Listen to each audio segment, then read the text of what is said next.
Welcome to Body Solutions, where total physical fitness is directed by physical therapists. Today I'm going to talk about how to prevent neck pain and neck injuries. We become a society of sitters, where you kind of sit, you might work on a computer, surf the internet.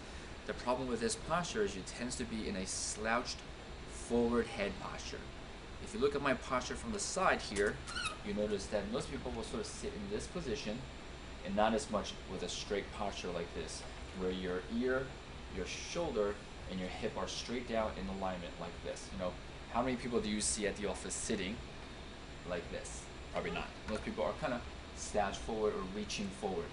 The drawback to that posture is it puts much more compression, much more pressure down the bones of the neck. Okay, so one of the best things you can do is to help straighten your posture by standing up to do your stretches. You want to sort of stand up and get your posture up and just squeeze your shoulder blades back and down. Not back and up. Don't shrug up. I mean, those stress muscles are already tight enough. You want them to be down and back. And just kind of doing this, a couple times throughout the day, 10 seconds here and there, can really help reprogram your brain to say, this is a horrendous position and this is much better. Right? Now, I'm not saying you want to hold yourself like this all day. That would look kind of funny. You sort of, just stretch back, and ideally you want to be in a relaxed position and be in better posture. Don't overcorrect. Don't hold yourself back all day, because that uses muscles, and using muscles is the same as saying compression down the spine.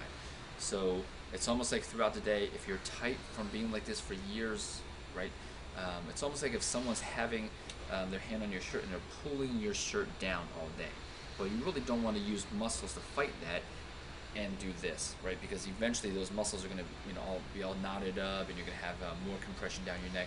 What you really want to do is get the person to let go. And how you do that with your body is just through regular stretching these tissues that are tight. They're tight because everything's sort of bunched together like this from your daily activities, and you want to do sort of the opposite movements. So one of the easiest exercises you can do it seated, standing, is simply just squeezing your shoulder blades back like this to get a little bit of stretch. In our next segment, maybe I'll talk about more advanced stretches. They look a little bit weird, but they're much more effective at getting rid of the tightness here to help your neck.